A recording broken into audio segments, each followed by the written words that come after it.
Now, Dr. Jayatilleka, another issue that I'd like to raise is now a lot of the criticism that was being levelled at Madam Pillay when she was coming to Sri Lanka and while she was in Sri Lanka is that at present in the globe there are two major crises that are unfolding. One in Egypt, where you're seeing a reversal, if you will, of the Arab Spring, and another in Syria, where one of the failed revolutions of the Arab Spring, where we've seen a major chemical weapons attack, a suspected chemical weapons attack, and of course the regime is bearing the brunt of the accusations. There are accusations against the rebels as well.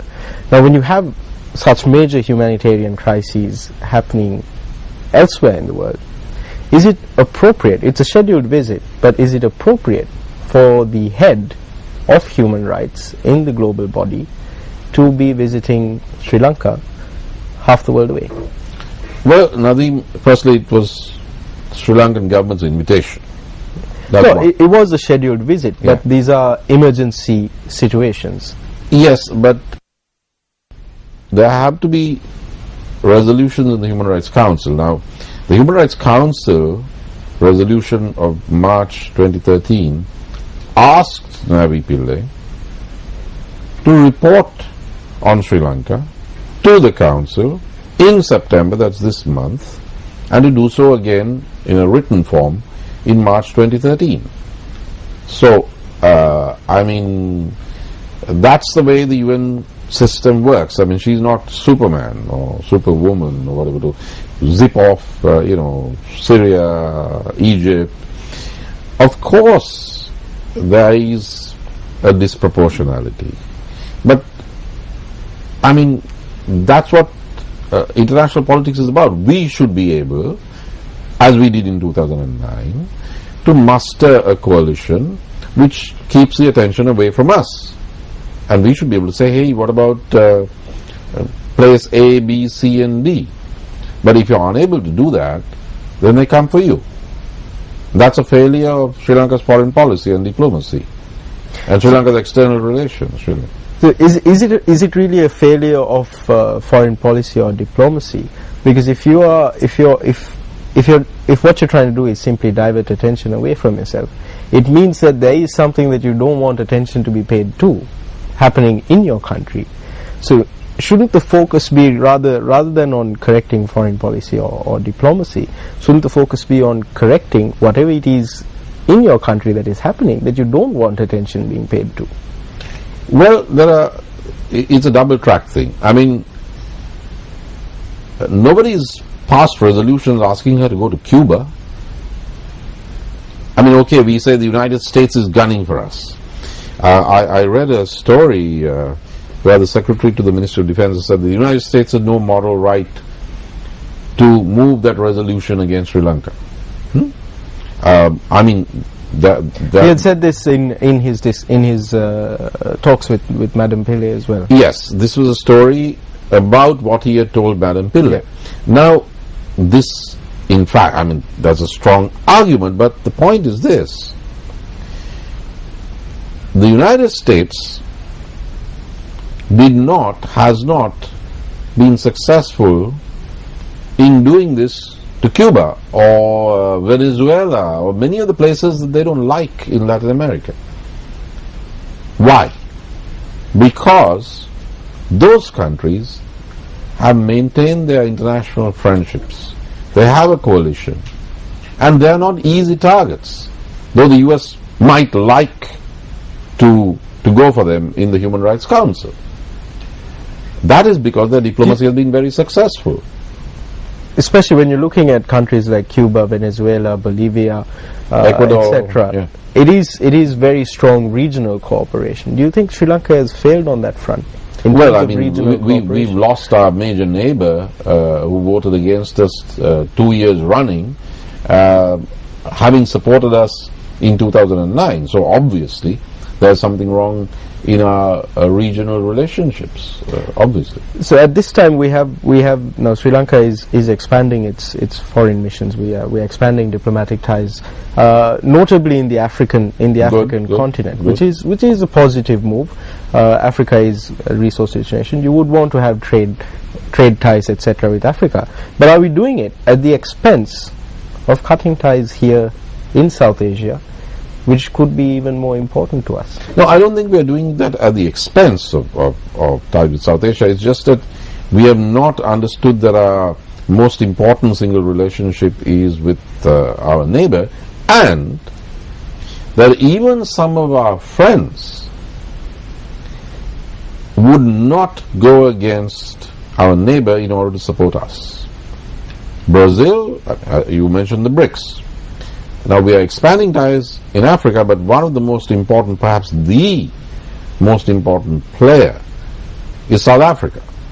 South Africa has certain views concerning political reconciliation in Sri Lanka, post-war political reconciliation. South Africa has also played a peripheral role. Now, unless one is able to successfully address the issue of ethnic relations and political reconciliation, especially the question with the TNA and the Provincial Council, even the relationship with South Africa will start to wobble. So whoever else you have relations with in Africa, it's not going to offset the importance of a powerhouse like South Africa. Zimbabwe learned this. Zimbabwe knew this. There was far more pressure on Zimbabwe than there was on Sri Lanka, but now Zimbabwe doesn't have that much pressure. It's not because they've really cleaned up their act, but it's because Zimbabwe's powerful neighbor, South Africa, is buffering Zimbabwe in the international system, in international diplomatic forums. In Sri Lanka's case, we no longer have the buffer that India used to be. Now, the opposition in Zimbabwe of Zwangarai, because he was a labor leader, he had ties, in fact, with the ANC and Jacob Zuma, who was also a labor leader. But Mugabe's government is not a very attractive government, but Mugabe's government has been able to outweigh that solidarity by a rapprochement, the old relationship between the Zimbabwean Liberation Movement and the ANC. Now, we have lost our buffer. We have lost our buffer. Now, the other thing, your point was, shouldn't we clean up our act internally? Surely it's not just a question of external affairs. Well, Nadeem, there is a role model, but we've chosen not to do that. In 120 days, Myanmar or Burma, whichever you want to call it, takes over the chair of ASEAN. And look at what Burma has done in the recent past to clean up its act. I mean, who would have thought in 2009, the present foreign minister of Burma was my counterpart in Geneva. We were friends. He's a colonel, former colonel.